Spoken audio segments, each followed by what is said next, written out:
नाजरीन अस्सलाम वालेकुम। ये टू मैन शो की एक नई एपिसोड में आपका खुशामदीद।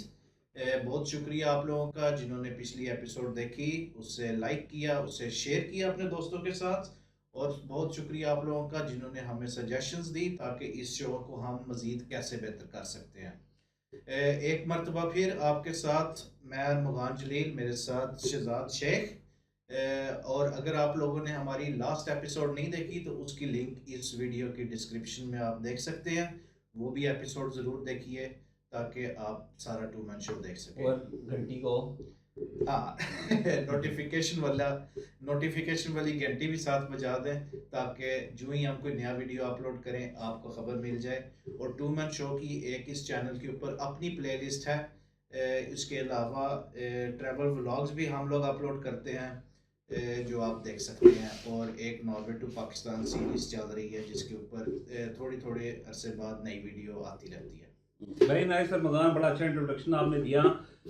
आज का जो हमारा टॉपिक है जी वो है वर्क परमिट, और दूसरे टॉपिक जो है वो है स्टडी वीज़ा।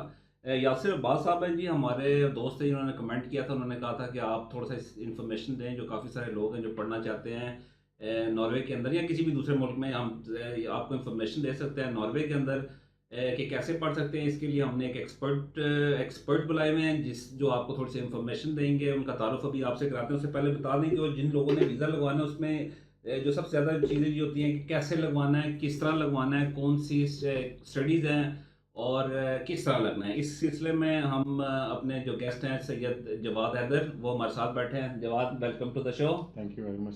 आप ठीक हैं? बिल्कुल ठीक है। Very nice. थोड़े से सवाल जवाब हम लोग करेंगे आपसे। उस सिलसिले में जो यासिर अब्बास साहब हैं हमारे, उन्होंने कमेंट किया था जिसमें उन्होंने कहा था कि कौन से लोग जो स्टूडेंट्स हैं वो आ सकते हैं और किस तरह आ सकते हैं, इसके बारे में थोड़ी सी इन्फॉर्मेशन देंगे। लेकिन एक चीज़ आप लोगों को सारों को बता दें, हम लोग क्योंकि शो का टाइम बहुत कम होता है, इसमें हम इसको आपको वेरी डीपली आपको इन्फॉर्मेशन नहीं देंगे, जिसके लिए हम थोड़े से उसके टिप दे देंगे, लीड्स आपको दे देंगे, जिसको बाद में आप लोगों ने खुद रिसर्च करना है। उसके अलावा आपको ऐशा जी का ईमेल एड्रेस भी दे देंगे, जिसमें अगर आपको कोई इन्फॉर्मेशन चाहिए तो आप उनको मेल करके पूछ सकते हैं। ठीक है जी। जी जवाद भाई, आपका ताल्लुक कंसल्टेंसी से है। कंसल्टेंसी रिलेटेड कंपनी में आप काम भी करते रहे हैं और करते हैं बल्कि। और आप इधर एक स्किल बेस वीज़े पर आए थे, काम लिया था आपने। तो जो हमारे, क्योंकि काफ़ी सारे ऑडियंस, और ये शो हम उर्दू में करते भी इसीलिए हैं ताकि काफ़ी सारे ऑडियंस जो पाकिस्तान में, जो बैनुल-अक़वामी कम्युनिटी में पाकिस्तानी बैठे हैं, वो सारे ये फॉलो कर सकें। तो अगर उनमें से कोई आकर नॉर्वे स्टडी करना चाहता है, और नॉर्वे लैंग्वेज तो बहुत डिफरेंट है, तो उसका क्या प्रोसीजर है? वो मतलब इधर आके किस तरह एडजस्ट कर सकता है और किस तरह अप्लाई कर सकता है? बेसिकली नॉर्वेजियन सिस्टम में हम बैचलर्स में तो आ नहीं सकते यहाँ पे, क्योंकि यहाँ पे जो बैचलर्स है वो नॉर्वेजियन लैंग्वेज में होता है, और उसके लिए आपको नोश का लेवल जो है वो चाहिए होता है। पाकिस्तान से अगर किसी ने आना है, या किसी ने पाकिस्तान के अलावा भी किसी कंट्री से आना है, उसके पास 4 इयर्स बैचलर्स की डिग्री होनी चाहिए। पाकिस्तान के लिए थोड़ा सा डिफरेंट ये है कि वहाँ पे जो 2 इयर्स बैचलर डिग्री है वो ये रिकॉग्नाइज़ नहीं करते। ठीक है, जिन्होंने 4 इयर्स ऑनर्स किया हुआ है वो तो ये एक्सेप्ट कर लेते हैं, लेकिन 2 इयर्स को ये बैचलर्स के बराबर नहीं मानते। लेकिन अगर किसी ने मास्टर्स किया हुआ तो वो मास्टर जो है वो बैचलर्स 4 ईयर बैचलर्स के बराबर है, और उस बेस पे ये फर्दर स्टडीज़ के लिए मास्टर्स में अप्लाई कर सकते हैं।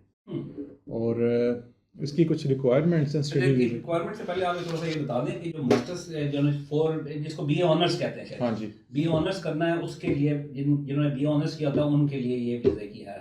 हाँ जी, बेसिकली बीए ऑनर्स जो है 4 इयर्स का, वो यूरोपियन स्टैंडर्ड नॉर्वेजियन जो नौकत है, बेसिकली इंस्टीट्यूट है जो रिकग्नाइज करता है आपकी इंटरनेशनल स्टडीज़ को, वो इसको रिकग्नाइज करता है 4 इयर्स बैचलर को। 2 ईयर बैचलर्स को वो बैचलर के इक्वलेंस रिकग्नाइज नहीं करता। ठीक हो गया। अच्छा, रिक्वायरमेंट्स के बारे में देखें, जहाँ तक मुझे याद है जब हम लोग अपने स्टूडेंट लाइफ में थे तो जब बाहर जाने का ट्रेंड स्टार्ट हुआ था मगान, वो ये था कि जी आपने एफिल टेस्ट है या आइलेट्स है, शायद उसको ही कहते हैं, ये टेस्ट करने होते थे, उसके बाद से आपको जो है वीज़ा मिलता। क्या इसके लिए भी इनमें से कोई टेस्ट करना ज़रूरी है? जी बिल्कुल, क्योंकि आपने जब मास्टर्स में अप्लाई करना है तो वो इंग्लिश लैंग्वेज उसकी मीडियम ऑफ लैंग्वेज होगी जिस पे हमने करना है, तो उसके लिए आपको प्रूफ ऑफ लैंग्वेज देना ज़रूरी होता है। अगर आप पाकिस्तान से आ रहे हैं तो आपको इंग्लिश का टेस्ट जो आइल्स है या टॉफल है वो देना पड़ता है, उसमें मिनिमम 5.5 बैंड आपको चाहिए। लेकिन अगर आप इंग्लैंड से आ रहे हैं तो फिर आपको इसकी ज़रूरत नहीं है, क्योंकि वहाँ पे ऑलरेडी स्टडीज़ जो सी इंग्लिश में है, वो इंग्लिश स्पीकिंग कंट्री ठीक है। है। अच्छा, वो ये अच्छा हुआ आपने बता दिया टॉफल है, मैं तो एप्पल ही कह रहा था, लेकिन वो ये है कि चले वो काफ़ी साल हो गया इस चीज़ के लिए। और मगान आप एक मुझे थोड़ी देर पहले एक बात कर रहे थे कि ये जो पैसों की बात थी कि कितनी इसके लिए स्टडीज़ के लिए शायद इनको ज़्यादा इंफॉर्मेशन होगी जमात को। हाँ, लास्ट टाइम मैंने किसी के लिए रिसर्च की थी तो उसके लिए नॉर्वे आने की उन्होंने एक रिक्वायरमेंट रखी थी कि आपने अकाउंट में इतने पैसे डालने हैं, जी उसके बाद जब आप इधर एडमिशन ले लेंगे और आपका स्टडीज़ के लिए इधर मूव हो जाएंगे तो फिर वो आपको पैसे वापस हो जाएंगे। बेसिकली वो एक किस्म की गारंटी लेना चाह रहे थे कि इतने महंगे मुल्क में आप रहने के लिए आ रहे हो, इधर रहने के लिए, खाने पीने के लिए आपके पास इनफ पैसे हैं कि नहीं। लेकिन वो मुझे अब याद नहीं बैचलर्स के लिए था या मास्टर्स के लिए था, क्योंकि जिधर शायद मैंने सुना है, आप शायद ये कंफर्म कर सकें। यूजुअली तो मास्टर्स के लिए ही इंटरनेशनल स्टूडेंट्स आते हैं यहाँ पे, और अगर आप पब्लिक यूनिवर्सिटी में आते हैं तो उसमें आपकी स्टडीज़ फ्री हैं बिल्कुल, अगर आपको एडमिशन ऑफर एक्सेप्टेंस लेटर मिल जाता है। प्राइवेट में अगर आपने आना है तो उसके लिए आपको फ़ीस भी देनी पड़ती है। अब इसमें आगे जो रिक्वायरमेंट है वो बेसिकली नॉर्वे की रिक्वायरमेंट ये है कि आपने अगर आना है स्टडी करने के लिए तो गवर्नमेंट कहती है कि आपके पास फंड्स हैं कि आप आएंगे यहाँ पे आप सरवाइव कर सकेंगे, और उसमें उन्होंने एक लिमिट रखी है। अब उस लिमिट में 2-3 टेक्निकल चीज़ें हैं, क्योंकि जब आप स्टूडेंट वीज़े पे आते हैं तो आपको पार्ट टाइम वर्क अलाउ होता है, जो आप 20 आवर्स पर वीक काम कर सकते हैं। ठीक, जो जनरल रिक्वायरमेंट है जो आपने बैंक स्टेटमेंट रखनी है उसमें आप अपने किसी रिलेटिव के पर्सनल अकाउंट में भी रख सकते हैं, या यूनिवर्सिटी का एक अकाउंट होता है जिसमें आप ओवरफोरे करते हैं या ट्रांसफ़र करते हैं पैसे। ठीक, वो अमाउंट जो गवर्नमेंट ने यूडीआई ने जो रखी हुई है वो तकरीबन 1,16,370 करोने हैं। 1 लाख पर ईयर। जब भी आपने एक्सटेंड करना है ना वीज़ा, तो आपको ये अमाउंट आपके स्टेटमेंट में होनी चाहिए, बैंक में होनी चाहिए, या यूनिवर्सिटी का जो अकाउंट होता है। जब आपका वीज़ा लग जाएगा तो फिर आप निकाल सकते हैं पैसे, बेशक ज़ीरो हो वो फ़र्क नहीं पड़ता, लेकिन ये वीज़ा लगाने के लिए ये रिक्वायरमेंट है। अच्छा, ये सॉरी आपने मैं बात काट रहा हूँ, ये 1,17,000 क्राउन्स हैं या ये पाकिस्तानी रुपये ये हैं? क्राउन्स हैं। 1,17,000 क्राउन्स, ठीक है। और इसमें एक टेक्निकल चीज़ ये है कि 1,17,000 में आप कम भी हो सकता है। वो इस तरह कम हो सकता है कि जब आपका स्टडी ऑफर एक्सेप्टेंस लेटर आ जाता है तो इसका मतलब है आपको स्टूडेंट वीज़ा मिल जाएगा। और इसमें ये है कि जब आप 1,17,000 टोटल आपने उन्हें शो करना होता है, लेकिन अगर आपके पास कोई पार्ट टाइम जॉब ऑफ़र हो नॉर्वे में आने के लिए तो वो पैसे भी ये 1 साल के कैलकुलेट करके तो वो भी इस स्टेटमेंट में अकाउंट कर सकते हैं। अच्छा, मुझे थोड़ा सा ये बताएं फाइनेंशियल रिक्वायरमेंट के बारे में। तो आपने बताया बहुत इंफॉर्मेशन अच्छी तरीके से, मुझे थोड़ा अंदाज़ा था लेकिन इतना इस चीज़ का नहीं था पता। सिर्फ ऐसे तो नहीं है कि जिसके पास पैसे हैं वो आके इधर स्टडीज़ शुरू कर सकता है, उस स्टडीज़ को ज्वाइन करने के लिए भी उसकी कोई रिक्वायरमेंट्स होती हैं इंटरनेशनल लेवल पे कि आपके मसलन ग्रेड्स इतने अच्छे होने चाहिए तब आपको मेडिसिन में दाखिला मिलता है या इस तरह। तो वो इंटरनेशनल लेवल के लिहाज से नॉर्वे के ग्रेड्स किधर स्टैंड करते हैं कि मसलन एक बंदा हमारा भाई कोई पाकिस्तान या बहन कोई जो यूरोप की साइड पर स्टडी करना चाह रहे हैं, तो अगर वो एक यूके की यूनिवर्सिटी पे अप्लाई करते हैं, एक नॉर्वे की यूनिवर्सिटी पे अप्लाई करते हैं, तो क्या ज़्यादा चांस है उसमें? अच्छा, इसमें ये है कि इसमें बड़े मज़े की बात ये है कि यूके से अगर हम कंपेयर करते हैं ना, क्योंकि हमारे काफ़ी पाकिस्तानी जो से यूके जाते हैं, लेकिन वहाँ पे स्टडी फ्री नहीं है, वहाँ पे आपको पे करना पड़ता है और फिर आपकी स्टडीज होती है। Very good point. यहाँ पे पब्लिक यूनिवर्सिटीज़ में जो मास्टर है वो बिल्कुल फ्री है, आपको कॉस्ट नहीं करता, जिसकी वजह से ना सिर्फ पाकिस्तानी बल्कि पूरे यूरोप में जितने यूरोपियन भी हैं ना वो भी यहाँ पे अप्लाई करते हैं, क्योंकि उनके लिए यहाँ पे स्टडी फ्री है। ब्रिटिश पीपल यहाँ पे बहुत ज़्यादा है, क्योंकि ब्रिटिश पीपल के लिए इवन ब्रिटेन में उन्हें वो पेड स्टडीज़ हैं, बेसिकली उन्हें लोन लेना पड़ता है, लोन लेके वो करते हैं। और इसलिए यहाँ पे नॉर्वे में, फिनलैंड में जर्मनी में, इटली में स्टडी फ्री है, जिसकी वजह से इन ममालिक में बहुत ज़्यादा कंपटीशन है, क्योंकि आपके ग्रेड्स अच्छे होंगे तो आपको यूनिवर्सिटी एक्सेप्टेंस लेटर देगी। ठीक है, बात की सारी मैं आपके बीच में से बात काट रहा हूँ। ग्रेड्स की आपने बात की, ग्रेड्स में ज़ाहिर बात है मुख्तलिफ़ किस्म के इंस्टीट्यूट्स हैं, मुख्तलिफ़ यूनिवर्सिटीज़ हैं पाकिस्तान के अंदर, जहाँ से अनफॉर्चुनेटली मैं थोड़ा सा शायद बात इस तरह कर दूँ कि आप वहाँ से डिग्री भी बनवा सकते हैं, हाँ जी। आप अपने वो भी कर सकते हैं, काफ़ी सारे सॉरी टू से, लेकिन ऐसा है अनफॉर्चुनेटली।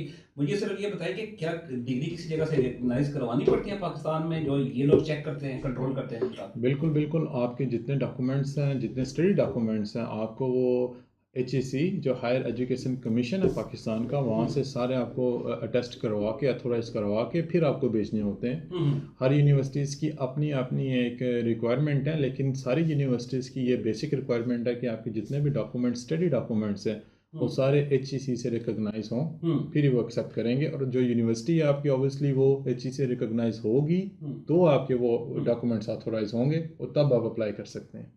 ठीक है। अच्छा, ये जो चीज़ है, ये जो चीज़ें हैं, ये फिर आपको कोई भी ऐसी चीज़ अगर किसी किस्म का आपको सवाल है तो आप मेल भेज के उसको पूछ सकते हैं, क्योंकि इसका थोड़ा सा प्रोसीजर है। जब आपने यहाँ पे यूनिवर्सिटी से, पाकिस्तान से, HEC से डिग्री रिकग्नाइज हो जाती है, तो उसके बाद कुछ रिक्वायरमेंट्स यहाँ पे भी हैं, यहाँ पे पेपर जमा कराने हैं। लेकिन एक चीज़ का जो मुझे थोड़ी सी इन्फॉर्मेशन जिस जगह से मुझे मिली थी, वो ये बता रहे थे कि ये आपसे एक ओथ लेते हैं अपनी पेपर जमा करवाने या सबसे पहले कि कोई चीज़ यहाँ पे झूठी नहीं होनी चाहिए, अगर वो होगी तो आपके लिए कानूनी कार्रवाई भी हो सकती है। ये बात सही है? बिल्कुल ऐसे बिल्कुल ऐसे ही है। अगर उसमें से कोई भी इंफॉर्मेशन जो आप as a time of application उन्हें प्रोवाइड करते हैं, और कोई भी डॉक्यूमेंट आप देते हैं, क्योंकि कई दफ़ा ऐसा हुआ है कि हमारी यूनियन काउंसिल या कोई ऐसे मसाइल हैं, डेट ऑफ बर्थ चेंज हो जाती है, कुछ हो जाता है, ये इस चीज़ को नहीं मानते, और ये आपको जो ही इन्हें पता लगता है कि ये इंफॉर्मेशन दूसरी इंफॉर्मेशन से मैच नहीं कर रही या कोई झूठ बोला गया है, ये स्ट्रेट अवे आप पे 5 साल की पाबंदी लगा देते हैं। और ये पूरे यूरोपियन जो इनका एक शेयर सिस्टम है उसके ऊपर अपलोड हो जाती है। तो सिर्फ नॉर्वे के लिए नहीं, ये फिर आपका जनरली पूरे यूरोप के लिए ये उनकी हिस्ट्री में आ जाता है कि आपने लाइक किया था और आपके 5 साल का बैन लग चुका है। ठीक है। अच्छा, मैं एक जाते जाते छोटा सा सवाल पूछूंगा। आपका ईमेल एड्रेस हम लिंक में भी दे देंगे, ताकि अगर मजीद कोई किसी के पास कुछ स्पेसिफिक सवाल हो तो वो आपसे इंफॉर्मेशन ले सकता है। बाकी सबसे मैं ये रिक्वेस्ट भी करूँगा कि नॉर्वे की काफ़ी सारी वेबसाइट्स, यूनिवर्सिटी की वेबसाइट, स्टडी वीज़ा इन नॉर्वे के बारे में इंफॉर्मेशन इंग्लिश में इंटरनेट पर मौजूद है। आप लोगों को थोड़ी सी रिसर्च खुद भी करनी चाहिए इसके ऊपर। जवाद भाई, पाकिस्तान में थोड़ा सा इस तरह कल्चर है, और ये काफ़ी और ममालिक में भी है, अमेरिका में भी मिसाल के तौर पर है कि मैं फ़लानी यूनिवर्सिटी गया हूँ, मैं हार्वर्ड लॉ पढ़ा हुआ है, मैं कोलंबिया यूनिवर्सिटी गया हूँ, या पाकिस्तान में भी कॉलेजेस होंगे, मैंने उधर स्टडी हायर एजुकेशन नहीं की, इसलिए मुझे नाम इतने नहीं आते एजुकेशनल इंस्टीट्यूट्स के। तो उधर चुदराहट एक अलग होती थी कि मैंने फलानी यूनिवर्सिटी से स्टडी की है। बिल्कुल बिल्कुल। तो इधर भी थोड़ा सा यूनिवर्सिटीज़ में फ़र्क है इस तरह के, अगर आप ओस्लो यूनिवर्सिटी पढ़ते हैं या आप स्टावांगर यूनिवर्सिटी पढ़ते हैं। बिल्कुल है, क्योंकि जो आपकी वर्ल्ड एजुकेशन इंस्टीट्यूट्स हैं जो एवेल्यूएट करते हैं, उसमें वो एक रैंकिंग देते हैं ऑल यूनिवर्सिटीज़ को। जो यूनिवर्सिटी ऑफ ओस्लो है वो टॉप 100 यूनिवर्सिटीज़ में से आती है, और इसके कुछ जो फील्ड्स हैं एजुकेशन की, जैसे इकनॉमिक्स है, हेल्थ वाइज हैं, ये काफ़ी अच्छे रैंक करते हैं। तो उस लिहाज से यूनिवर्सिटी ऑफ ओस्लो जो है वो एक बहुत बड़ा नाम है। फिर BI यूनिवर्सिटी जो सी है वो फाइनेंस में बिजनेस के हवाले से जो है उसका एक अपना नाम है। लेकिन BI प्राइवेट है ना? BI प्राइवेट है, उसमें आपको स्कॉलरशिप मिल सकती है अगर आपके ग्रेड्स बहुत अच्छे हैं। उसमें वो आपको स्कॉलरशिप देते हैं, जिसमें फिर आपको फीस जो सी वेव हो जाती है। लेकिन अदरवाइज़ अगर आपके ग्रेड्स इतने अच्छे नहीं हैं, अगर नॉर्मल ग्रेड्स हैं, तो फिर आपको उनकी फ़ीस देनी पड़ती है, जो अप्रॉक्सीमेटली 80 से 90 हज़ार क्रोन पर सेमेस्टर होता है। ठीक है। अच्छा, एक थोड़ी सी चीज़ है, फिर आप मुझे बार बार कहेंगे कि मैं इस सवाल कर रहा हूँ, लेकिन मुझे मेरे जैसे काफ़ी सारे होंगे वहाँ पे बैठे हुए, वो ये पूछना चाह रहे हैं कि क्या ऐसा है कि आप स्टडी वीज़े पे आएँ और आप यूनिवर्सिटी में जाएँ और आप दिहाड़ियाँ लगाएँ? क्या ऐसा भी हो सकता है? नहीं, बेसिकली ऐसा नहीं होता, क्योंकि इनका जो चेकिंग सिस्टम है यूनिवर्सिटीज़ का वो बहुत स्ट्रॉन्ग है, और ये UDI को कांस्टेंट इंफॉर्मेशन देते रहते हैं। आपकी जो यूनिवर्सिटी में अटेंडेंस है वो बहुत इंपॉर्टेंट है। अगर आपकी अटेंडेंस फुल है तो अगर आप फेल भी होते रहते हैं फॉर एग्जांपल सेमेस्टर्स में तो उससे कोई फ़र्क नहीं पड़ता, लेकिन आपका यूनिवर्सिटी में जाना बहुत ज़रूरी है। और इसमें कुछ हमारे लड़के ऐसे करते थे कि उनका बूदो में, जैसे बूदो यूनिवर्सिटी है, वहाँ पे एडमिशन हो गया, लेकिन बूदो अब यहाँ से 7 घंटे की दूरी पे है, और वो ओस्लो आ जाते थे, ओस्लो आके काम शुरू कर दिया, ठीक है, और फिर वो यहाँ पे पकड़े गए, उनके कईयों के वीज़े रिजेक्ट हुए। जब उन्होंने वीज़ा अप्लाई किया तो उन्होंने ऑब्जेक्शंस लगा दी कि आप तो ओस्लो में हैं, आपकी यूनिवर्सिटी तो बूदो में है, आप यहाँ पे क्या कर रहे हैं। तो यूडीआई है वो हर चीज़ को बड़े करीब से देखती है और इनके रूल्स जो उनसे काफ़ी स्ट्रिक्ट हैं। अच्छा मगान, थोड़ी सी मैं एक चीज़ पूछ रहा हूँ, आप शायद आप दोनों थोड़े पढ़े लिखे हैं तो इस हिसाब से मुझे सिर्फ ये बताएंगे कि ये जो लिविंग कॉस्ट है यहाँ पे स्टूडेंट्स की, क्योंकि ज़ाहिर बात है हर फैमिली स्टेटस के साथ एक अलग कॉस्ट होती है, लेकिन अगर आप सिंगल हैं और आप पढ़ रहे हैं तो लिविंग कॉस्ट अप्रॉक्सीमेटली तकरीबन महीने का कितना खर्चा हो जाता है? अब बेसिकली स्टूडेंट के लिए मज़े की बात यह है कि ओस्लो हालांकि बड़ा एक्सपेंसिव है। अगर मैं अकेला रह रहा हूँ तो मैं एक कमरे का 7,000 से 8,000 करोड़ शहर में रहने का देता हूँ। लेकिन स्टूडेंट के लिए मज़े की बात यह है कि जब आप स्टूडेंट हैं, आपकी एक यूनिवर्सिटी में एडमिशन हुआ है, तो यहाँ पे स्टूडेंट हाउसेज हैं जो यूनिवर्सिटी के थ्रू आपको मिलते हैं। आपके पास स्टूडेंट ID हो, आप अप्लाई करते हैं, और वो उसमें ये है कि आपको एक कमरा जो सा है वो 3,500 4,000 करोड़ पे मिल जाता है। वो बड़ा अच्छा अपार्टमेंट होता है जिसमें आप एक और बंदे के साथ शेयर करते हैं। तो एक स्टूडेंट के लिए यहाँ पे एटलीस्ट वो कहते हैं कि आपके पास पर मंथ 10,000 करोड़ होने चाहिए, 10,000। लेकिन अगर आप पाकिस्तानी इतना ज़्यादा अपने आप पे उस तरह के खर्चे नहीं होते जिस तरह के गोरों के होते हैं, अगर ओपनली बात करें तो एक पाकिस्तानी स्टूडेंट अगर यहाँ पे आए तो वो 8-9 हज़ार में 8 हज़ार में गुजारा कर सकता है खुला। ठीक है, टाइम की शॉर्टेज है हमारे पास, हम लोग जितनी जल्दी रैप अप करने की कोशिश करते हैं। साथ एक और चीज़ जो बड़ी इंपॉर्टेंट है वो ये है, क्या जो स्टूडेंट्स आते हैं जॉब मिलना आसान है उनके लिए? हाँ, बेसिकली अगर स्ट्रेट बात की जाए तो जब वो आते हैं और पहले साल जब वो आते हैं तो उनकी लैंग्वेज, अगर पाकिस्तान से आए तो उनकी इंग्लिश भी इतनी अच्छी नहीं होती, ठीक। और यहाँ पे लैंग्वेज एक बिगेस्ट बैरियर है आपकी मार्केट में अगर आप जॉब के लिए जाते हैं। अगर आपने पार्ट टाइम वर्क भी आपने ढूंढना है तो हाँ, आपको काम मिल सकता है, लेकिन आपको मिलेगा रेस्टोरेंट्स में काम मिलेगा या टेक अवेज में मिलेगा। लेकिन प्रोफेशनल वर्क के लिए आपके लिए नॉर्वेजियन लैंग्वेज प्लस इंग्लिश की एक अच्छे लेवल पे होना बहुत ज़रूरी है।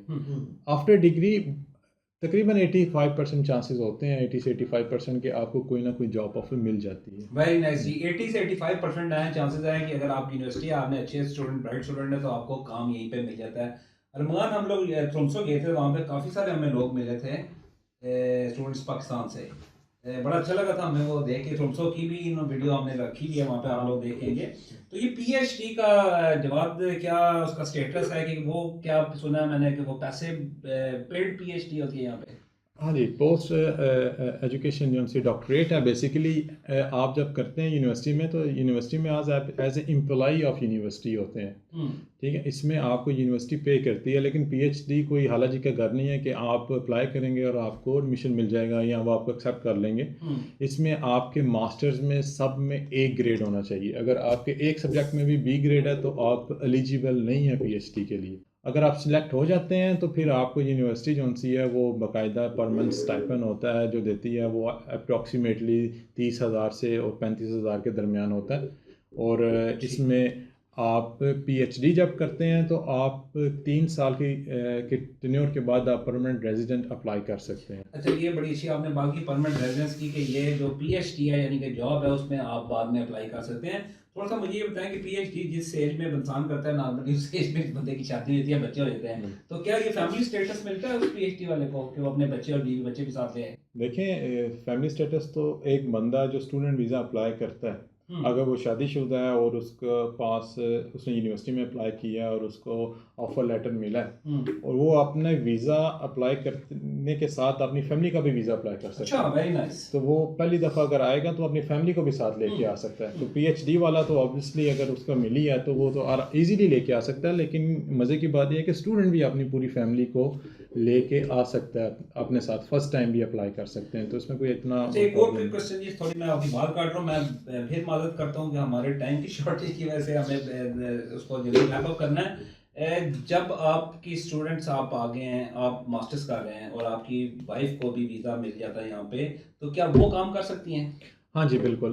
अगर आपकी वाइफ आती हैं तो उन पे कोई रिस्ट्रिक्शन नहीं होती, वो अपना बिजनेस भी कर सकती हैं और फुल वेरी टाइम नाइस, काम भी कर सकती वेरी हैं। नाइस, हाँ जी। Very nice. ये बड़ी एक अच्छी इन्फॉर्मेशन है, ये मुझे भी नहीं पता थी। और ये अच्छा, मैं थोड़ी सी एक और एक बात। चीज़ इसमें मैं ऐड करना चाहूँगा, जी बंदे जी। हमारे ये बड़े क्योंकि इंटेलिजेंट हैं, हर चीज़ से वो रास्ते निकाल लेते हैं, हाँ हाँ। तो वो अपनी बीवियों को स्टूडेंट वीज़ा अप्लाई करवाते हैं ठीक है। और खुद आ जाते हैं, और खुद हाँ फिर वो फुल काम कर सकते हैं, वो रेस्टोरेंट में करें, जहाँ मर्जी करें, उन पे कोई रिस्ट्रिक्शन नहीं होती, हाँ। और वो फिर खुद यस, फुल दिस इज काम अ वेरी करते हैं। गुड पॉइंट जी। देखें जी, हमारा मैं अभी थोड़ी सी एक और बात करूं। मैं thank you very much Jawad आपका पाइस हमारे शो में। मैंने कुछ 2-3 दोस्तों से पूछा था जो स्टूडेंट वीज़े पे आए थे, तो वो थोड़ी सी हेजिटेट किया था उन्होंने to give out the information about all this. आपका शुक्रिया, आपने बताया। मुझे थोड़ा सा अजीब लगा था कि यार, क्योंकि अब ये बड़ा ज़रूरी है, ये इल्म और एजुकेशन जो है, और किसी के लिए अगर हम कुछ कर सकते हैं तो हमें करना चाहिए यहाँ पे बैठ के, कि उसको इन्फॉर्मेशन आगे देनी चाहिए। ये तो यहाँ पे एक चीज़ आ गई जी। और मकान हमारा दूसरा टॉपिक इसी के ऊपर क्या चीज़ था, वर्क परमिट का। हाँ जी, वर्क परमिट का टॉपिक था। और वर्क परमिट के टॉपिक पे आने से पहले मैं एक रिक्वेस्ट ऑडियंस से ज़रूर करूँगा कि अगर तो कोई जेन्युइनली स्टडी करने आना चाहता है इधर, सो बिस्मिल्लाह, बड़ी खुशी होगी हमें भी क्या कोई हमारा भाई आगे निकलता है, इधर आए। लेकिन अगर आप जिस तरह जवाद भाई बात कर रहे थे, जेन में ये लेकर आते हैं कि किसी तरीके से हम नॉर्वे सेटल हो जाएं और बीवी को स्टूडेंट लिखवाया, मियाँ काम करने के लिए आ रहा है, वेरी नाइस। तो जब इस तरह के केसेस ज्यादा पकड़े जाएंगे तो पाकिस्तान का वीजा उन्होंने बंद कर Yes, देना स्टूडेंट का, yes. क्योंकि आप काफी सारे ऐसे लोगों के लिए भी नुकसान कल को कर सकते हैं जो जेन्युइनली नीयत के साथ स्टडी करने आना चाहते हैं, लेकिन ये काफी देर देर पर मतलब इन चीजों के ठीक है, बड़ा अच्छा पॉइंट रेस किया जी अरमान ने। वाकई ये चीज़ है कि हम कम से कम दूसरों के जो जेन्युइन स्टडी करने आते हैं उनके लिए इस चीज़ को ख़राब ना करें। अब वर्क परमिट के ऊपर आते हैं जी। वर्क परमिट इधर बड़ी अच्छी अपॉर्चुनिटी है, और इस चीज़ को आप लोगों ने आगे इस वीडियो को प्रमोट भी करना है, ताकि जो लोग आना चाहते हैं उनको पता हो किस चीज़ के लिए। वर्क परमिट के लिए जवाब आप बताएंगे क्या रिक्वायरमेंट है? हाँ बेसिकली वर्क परमिट के लिए, अगर वर्क परमिट में भी काफ़ी कैटेगरीज हैं, लेकिन जो मोस्ट कॉमन है, जो जिसका मैं आपको डिटेल के साथ बता सकता हूँ, वो स्किल्ड वर्क वीज़ा है, जिसमें आप अपने एजुकेशन की बेस पे आते हैं। उसमें वही आपको जो बेसिक स्टडीज़ का जो रिक्वायरमेंट है वो 4 इयर्स ऑनर्स बैचलर्स की है। मिनिमम आपकी इतनी होनी चाहिए, मैक्सिमम अगर आपकी पीएचडी है, मास्टर्स है, तो ये तो प्लस पॉइंट है। ठीक। और इसमें आपके पास अगर आप अप्लाई करते हैं, इसमें काफ़ी वेबसाइट्स हैं, जैसे आप फिन पे जा सकते हैं, या और काफ़ी ज़्यादा रिक्रूटिंग वेबसाइट्स हैं जिस पे आप जाते हैं, या लिंक्डइन में अगर आपका अकाउंट है, अगर आपको किसी नॉर्वेजियन कंपनी जो सी है आपको ऑफ़र देती है एम्प्लॉयमेंट की, तो आप उसकी बेस पे अप्लाई कर सकते हैं। लेकिन इसमें जो मेन रिक्वायरमेंट है, जब आपको ऑफ़र ऑफ एम्प्लॉयमेंट मिले, तो आपकी जो मिनिमम सैलरी है पर मंथ, वो मिनिमम 33,000 पर मंथ होनी चाहिए। दूसरी बात ये कि ये बिल्कुल मैं इस चीज़ से एग्री हूँ, क्योंकि मुझे हमारे कज़न हैं जी, उनका ट्रांसपोर्ट का काम है, ट्रक्स उनके हैं। तो वो ये बता रहे थे, कहते हैं कि मुझे ड्राइवर्स की शॉर्टेज है। तो वो जब ड्राइवर्स बाहर से मंगवाने की कोशिश करते हैं, जैसे पाकिस्तान से या कोई हैं, तो वो इस चीज़ की इजाज़त नहीं मिली थी, क्योंकि वो जो आपने एजुकेशन की बताया कि एजुकेशनल बैकग्राउंड होना चाहिए, उस बैकग्राउंड की वजह से वीज़ा मिलता है। तो शायद इस वजह से उन लड़कों के लिए वो वीज़े पाकिस्तान से नहीं जी, मिलते। ड्राइवर्स के लिए भी ये है ना कि उनको हमारा जो ड्राइविंग लाइसेंस है पाकिस्तान का, वो यहाँ पे रिकॉग्नाइज नहीं है, अच्छा। तो इसलिए वो एक्सेप्ट ही नहीं करते, वो आपका एज ए स्किल्ड समझते नहीं, क्योंकि आपका सर्टिफिकेट कौन सा है, ड्राइविंग लाइसेंस, वही यहाँ पे रिकॉग्नाइज नहीं है। अगर आपका कोई बंदा है जो इंग्लैंड में ट्रक ड्राइव कर रहा है, तो वो आ सकता है यहाँ पे as a skilled worker, truck driver. लेकिन पाकिस्तान में क्योंकि वो इसको इक्वलेंसी नहीं समझते, आपको यहाँ पे आके दोबारा लाइसेंस, मैं इंग्लैंड से आया हूँ और मैंने अपना आके लाइसेंस चेंज किया, मुझे 2 हफ्ते लगे हैं, 300 करोड़ लगा, मुझे 2 हफ्तों में उन्होंने नॉर्वेजियन लाइसेंस दे दिया, क्योंकि वो रिकॉग्नाइज करते हैं। अगर मैं पाकिस्तान से आता, पाकिस्तान का लाइसेंस देता, तो उन्होंने मुझे दोबारा थ्योरी देनी पड़नी थी, फिर प्रैक्टिकल देना पड़ता, फिर मुझे उन्होंने अपना लाइसेंस अच्छा, back to the work permit. मुझे सिर्फ इतना बता दें कि जो पीआर है, जिसको परमानेंट रेजिडेंस कहते हैं, ये कितने अरसे बाद मिलती है जो स्किल्ड वर्कर के लिए? स्किल्ड वर्कर के लिए जो प्रोसेस है वो बेसिकली ये है कि जब पहली दफ़ा आप अप्लाई करते हैं, तो आपको ये 1 ईयर रेजिडेंट परमिट देते हैं, और 1 ईयर में वो आपने बेसिकली जॉब करनी होती है, और जब आपका एक्सपायर हो जाता है, तो आप 3 महीने पहले एक्सपायरी से आप अप्लाई कर सकते हैं सेकंड एक्सटेंशन के लिए। ठीक है। जो सेकंड एक्सटेंशन है स्किल वर्कर की, वो 2 साल के लिए ये देते हैं। 2 साल के लिए अब कंटिन्यू आप इनको आप एज ए एम्प्लॉय रहते हैं, आपकी सैलरी आती रहती है। तो आप आफ्टर 2 इयर्स, एक तो पहले साल की आपकी एक्सटेंशन हुई, प्लस दूसरे साल उन्होंने 2 साल की आपकी एक्सटेंशन करते हैं। सो 3 साल के बाद आप यहाँ पे परमानेंट रेजिडेंसी के लिए अप्लाई कर सकते हैं। ठीक है जी, वेरी नाइस। हम लोग अपना इस प्रोग्राम को रैप अप करते हैं। इसके लिए आपको वेबसाइट कह रहा हूँ, आपकी जो ईमेल एड्रेस है ये आप देख सकते हैं हमारी स्क्रीन के ऊपर। आप इनके साथ कांटेक्ट कर सकते हैं, किसी किस्म की कंसल्टेंसी की जरूरत हो, किसी किस्म की इंफॉर्मेशन की जरूरत हो, तो आप इनको कर सकते हैं। जॉब मार्केट के लिए भी मैंने कुछ लिंक्स लिख दी हैं डिस्क्रिप्शन में, जिधर आप जाकर देख सकते हैं। इधर वैकेंट जॉब्स, उसके अंदर एक इधर का ऑफिशियल डेटाबेस है नाव के नाम से, NAV, एक FINN कमर्शियल डेटाबेस है। उसके अंदर प्राइवेट सेक्टर्स भी होते हैं, गवर्नमेंट सेक्टर्स भी होते हैं, और उधर से आप अपने स्किल के हिसाब से काम सर्च कर सकते हैं। वेबसाइट तो नॉर्वेजियन में है, शायद आप उसको ट्रांसलेट कर सकें गूगल के थ्रू। तो बहुत शुक्रिया आप लोगों का फॉलो अप करने का। प्रोग्राम देखते रहिए और इसे सब्सक्राइब कीजिए, शेयर कीजिए अपने दोस्तों के साथ, ताकि वो भी ये इंफॉर्मेशन ले सके। और जवाद, आपका भी बहुत शुक्रिया इधर आने का, टाइम निकालने का। नॉर्वे में सबसे कीमती चीज़ टाइम गिनी जाती है, और इस चीज़ को हम बहुत अप्रिशिएट करते हैं कि आपने टाइम निकाला, इधर आए। आपका शुक्रिया कि आपने इनवाइट किया, और बड़ा अच्छा लगा यहाँ पे आके। आपका चैनल माशाल्लाह बहुत अच्छा है, और इसमें बड़ी इंफॉर्मेशन आती है, बड़े मज़े की चीज़ें आती हैं। और जो शहजाद भाई हैं वो बड़े मज़े के बीच में चुटकुले भी सुनाते हैं। तो ये माशाल्लाह बहुत अच्छा है, इसको अल्लाह ताला तरक्की दे। चले 2 मैन शो के साथ दोबारा आपके सामने हाजिर होंगे। उस दौरान उसके बीच आप हमारे ट्रैवल ब्लॉग ज़रूर देखिए। तो चले इस दफ़ा के लिए इजाज़त दीजिए। बहुत शुक्रिया आपका। अल्लाह हाफ़िज़।